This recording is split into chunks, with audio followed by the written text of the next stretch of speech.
Hopefully 2023 will be a much better year than the past when so many of us were alienated, ridiculed, and often labeled as conspiracy theorists.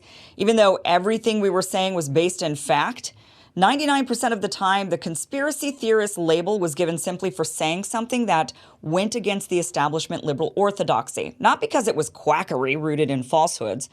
Now that we're officially in the new year, let's take a look back at 10 of the quote-unquote conspiracies that ended up not being conspiracies at all, and the many narratives pushed by those in power that were actually lies. Maybe we can make a New Year's resolution to make 2023 the year of truth. All right, so let's get started with number 10. And by the way, there were so many of these to choose from because they've been gaslighting us that I had to whittle the list down to only 10. But there are many, many more than this. But here's 10 of them. All right, number 10.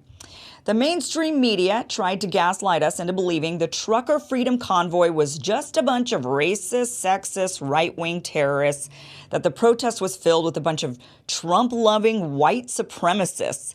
And in reality, the protest, which was about stopping vaccine mandates, was in Canada, where people can't even vote for Trump, was primarily organized by a woman who they threw in jail, was filled with people from all sides of the political spectrum who came together for the one purpose of supporting medical freedom of choice, and many of whom were not white at all.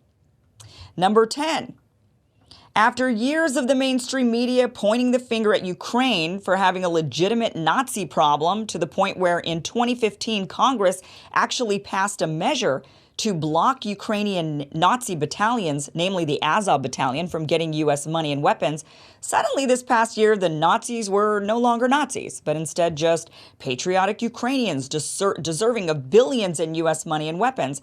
In fact, the Azov battalion were celebrated as heroes and treated like celebrities after their standoff with Russia in the Mariupol steel plant. Number 8. When people claimed social media was shadow banning them for opinions contrary to the establishment liberal narrative, when people claimed the government was meddling with free speech, when people claimed they were being surveilled by the FBI via social media, they were called conspiracy theorists.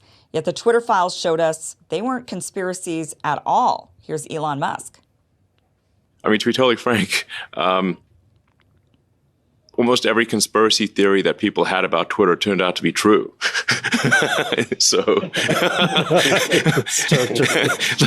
Is there a conspiracy theory about Twitter that didn't turn out to be true? So far, they've all turned out to be true. And if not, more true than people thought.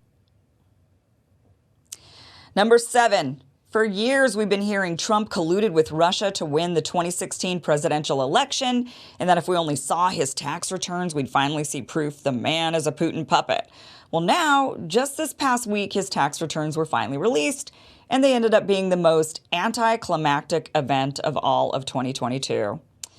Number 6, the Hunter Biden laptop. Now, remember when they silenced any mention of the laptop, claiming it was not real and the entire thing was Russian disinformation? They claimed Russians hacked into the computer, planted incriminating evidence, then dropped it off at the computer repair shop and somehow manipulated the American store owner to snoop through it and hand it over to former mayor of America's largest city, Rudy Giuliani, who also was clearly a Putin puppet. They said the whole thing was a ploy by Russia and not even worth reporting on. They aggressively refused to report on it. The New York Post was suppressed and the story was removed from Twitter and other social media just before the election. Yet in the end, we know the Hunter Biden laptop is real, and authenticated contents reveal not only Hunter Biden's drug use and sex with prostitutes, sure, but also economic entanglements via Burisma, the energy company in Ukraine, and possible corruption by Joe Biden, the big guy, who may or may not have allowed his son to peddle his influence to foreign countries like China, which they're still trying to claim as a conspiracy theory without any evidence of it being a conspiracy theory because they refuse to have an investigation. Number 5. Remember when many of us said the lockdowns and mandates would change the fabric of American freedom by ushering in an unprecedented nanny state? We were called conspiracy theorists, that mandates wouldn't be a thing and that the pandemic wouldn't be used to create a dystopian surveillance state.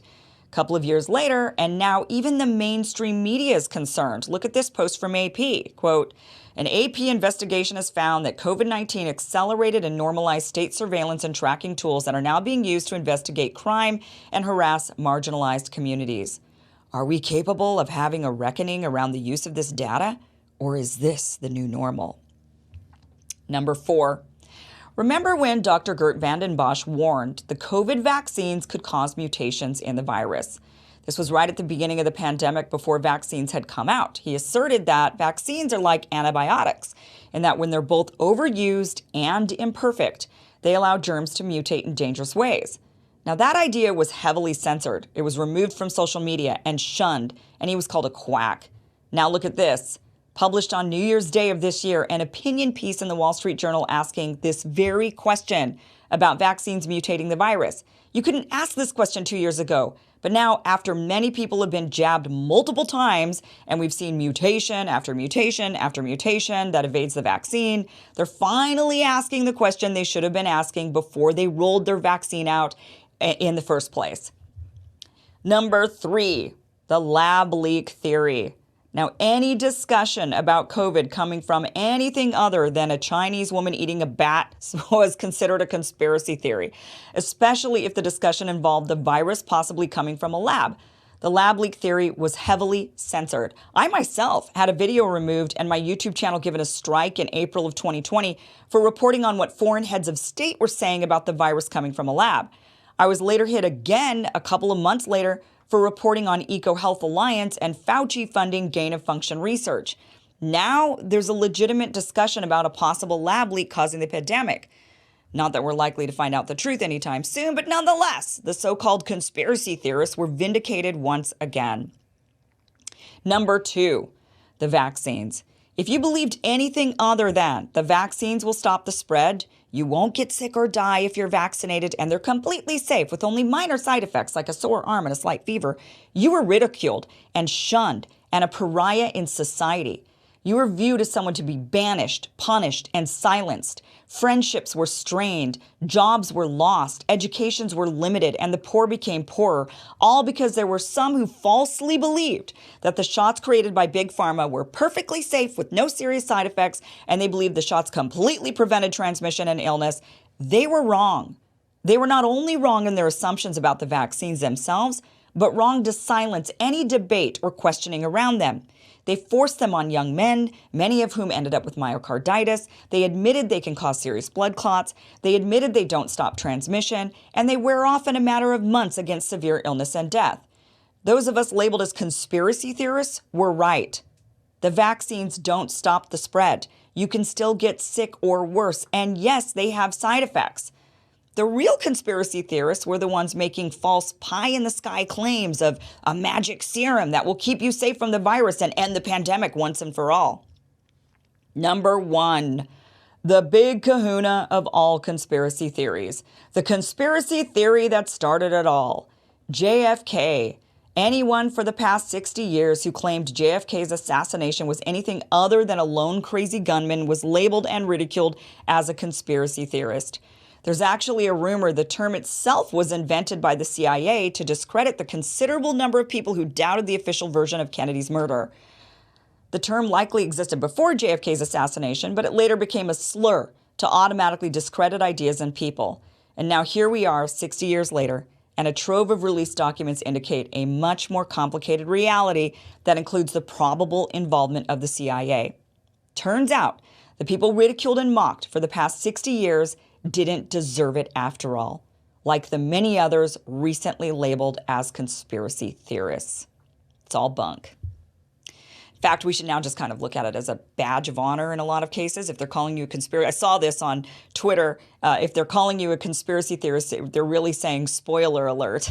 That's really a more accurate term for it, because the reality is so many that they claim to be conspiracy theories are actually true.